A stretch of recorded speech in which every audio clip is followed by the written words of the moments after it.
at it again, and we got one from Campus Reform. Make sure you guys go and show them some love so we let them know to keep these wonderful videos coming. But let's dive in. The people in the colleges, students, and definitely the professors, they have this neo-Marxist type of indoctrination going on because they're very open. What they sell into the young people is just this utopia, this idea that everything is going to be fine if you just hand out the power to a single person. I went through the college system here in the United States, and it's just obvious that that's what's happening. I'm Addison Smith with Campus Reform. We're here in Washington, D.C. today. Cuba is revolting against their communist government. Cubans have had enough. But do students know that that's why they're revolting? Have they heard what the media has been trying to convince them of? We're going to find that out. Stay tuned. In Cuba right now, we're seeing the people of Cuba revolt, the first of its kind that we've seen in several decades. Do you know what Cubans are protesting? I actually have not kept up with the Cuba crisis right now. No. Of course not. No. Something about communism.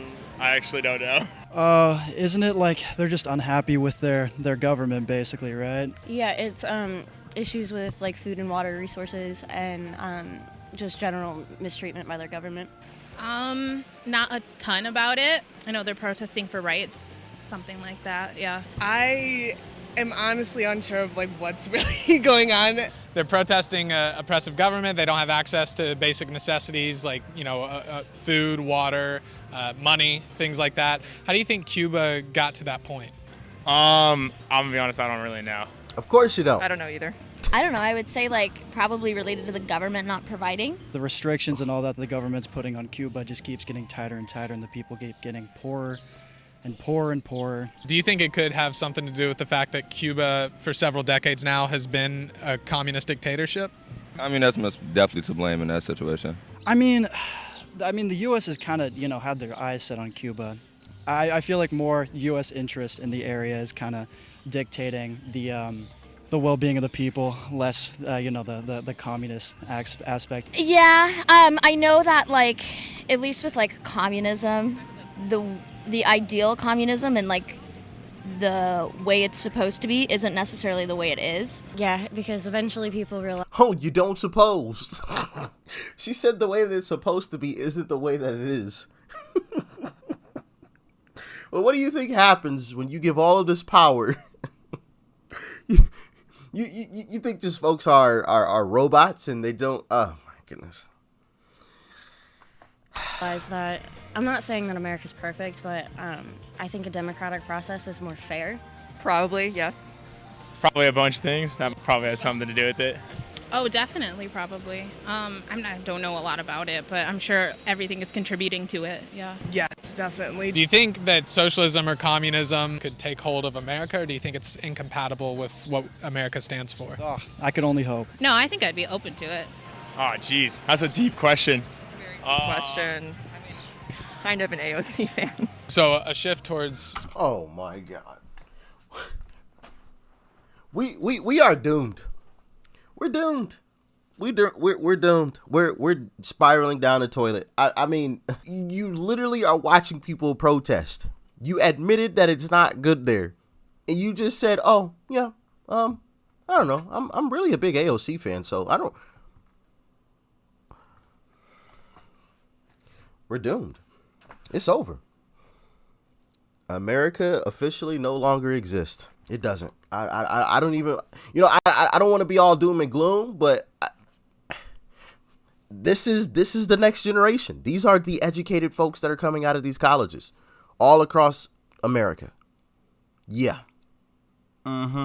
Something more along the lines of communism is something you would prefer. I mean, yeah, I'm not super read up as I wish. A communist, a classless, moneyless society has not yet been achieved. Can you name a country that's implemented communism and it worked out for them? I mean, implemented is pretty. Tried to implement and then, Usually seems to be how it goes down. I would say China's kind of thriving right now. You think China's doing good? Yeah. But what about China's citizens? They don't really have the same rights that we do. I don't want to get into the whole Uyghur thing there, but I would say in general, yes, they do. I don't think it's something that will ever take over just because there's a lot of greed in the U.S. The ideal communism and the way it's supposed to be isn't necessarily the way it is.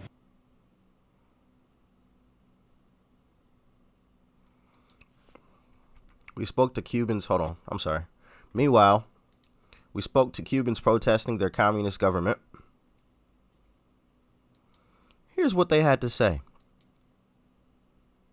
What we're seeing in America among young people is this shift where they're looking at communism favorably, they're looking at socialism favorably, and they're kind of turning their back on America, saying that, you know, this country isn't all that great. To all those people, all I want to tell them, fly to Cuba, stay there. If you want to feel what communism, socialism, what is it? Because it's too easy to say it here. You think it's easy, you think everything's free, you think it's good, but it's really not. I'm from Cuba. I came when I was 12. And I know the difference between Cuba and United States. I love it here. What's your message to these college students? He's got a great point. He's got an amazing point. Since all of these college students feel like this type of government is so great, go to Cuba. It's close.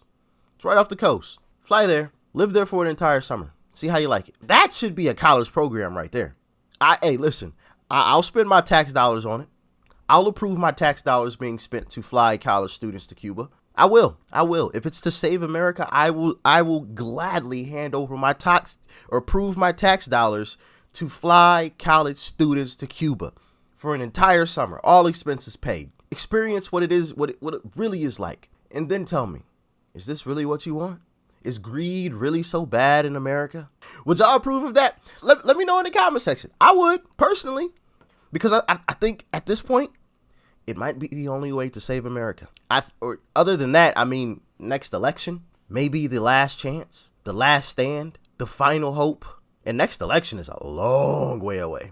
At least the presidential election. It's a long way away. So I don't know. This is scary, sad, angering, all wrapped up at once. You know what I mean? Like, it's all...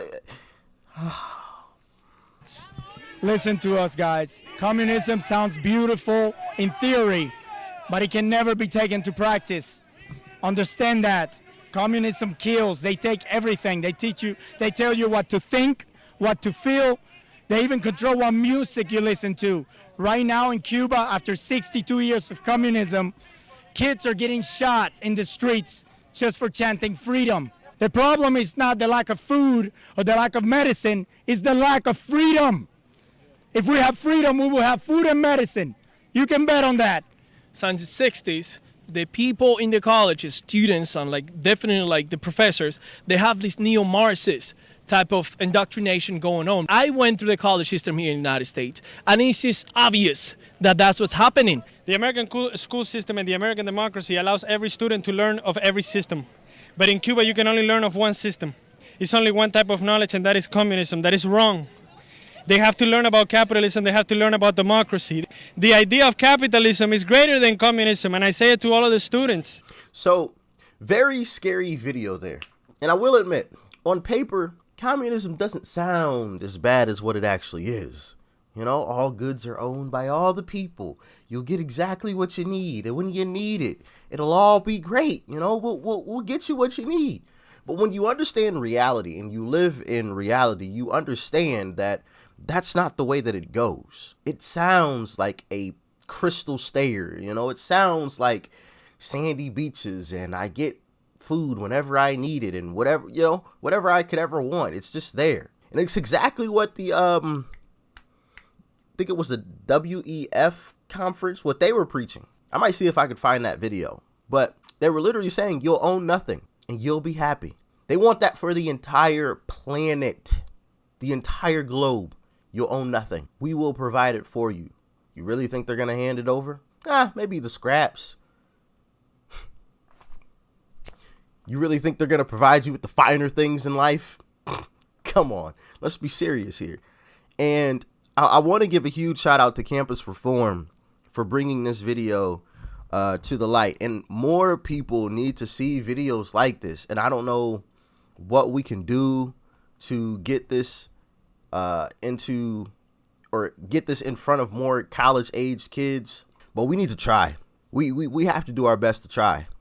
I'll post this video on Twitter. I'll post it on Instagram. So, I mean, everybody that follows me on both platforms can see it.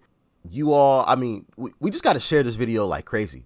I mean, that's the only hope. I mean, what honestly, genuinely, if people don't realize what they're actually pushing for before it's too late, and I believe that it's really close to being too late. And as the KGB defector Yuri said, there's nowhere else to run once the U.S. falls.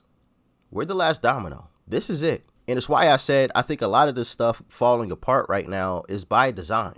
I've never wanted to be a conspiracy theorist or anything like that, but one of you said something very, very interesting. You said, forgive me, I don't remember exactly who it was, but I remember reading the comment, because I do read through the comment section, believe it or not. But one of you commented that the difference between a conspiracy theory and the truth is 6 to 7 months, or just a little bit of time.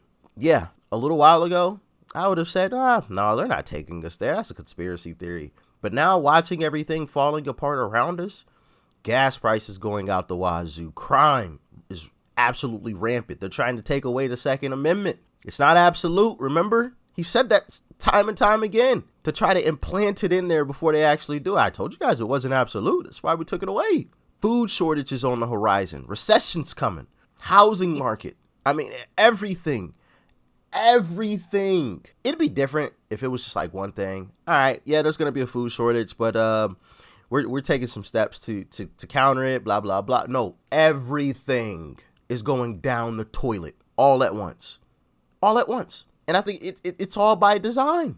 Our last hope, like I said, is sharing videos like this like crazy, and I'll revote in these next elections, especially the presidential election.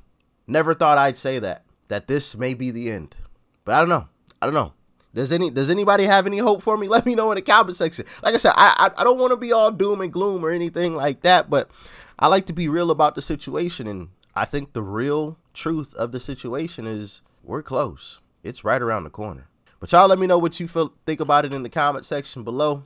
Like, share. Hey, listen, share this video like crazy. It's the arrow button down below. Copy the link, send it to your neighbor, your cousin, your mom, your dad, whoever. Send it to everybody you possibly can. Send it in a mass text to everybody in your contacts. I mean, because this could be the end. We could fall into exactly what Cuba's in right now in the next few years. All in the name of it'll all be great. It won't. Peace and love. I'm out.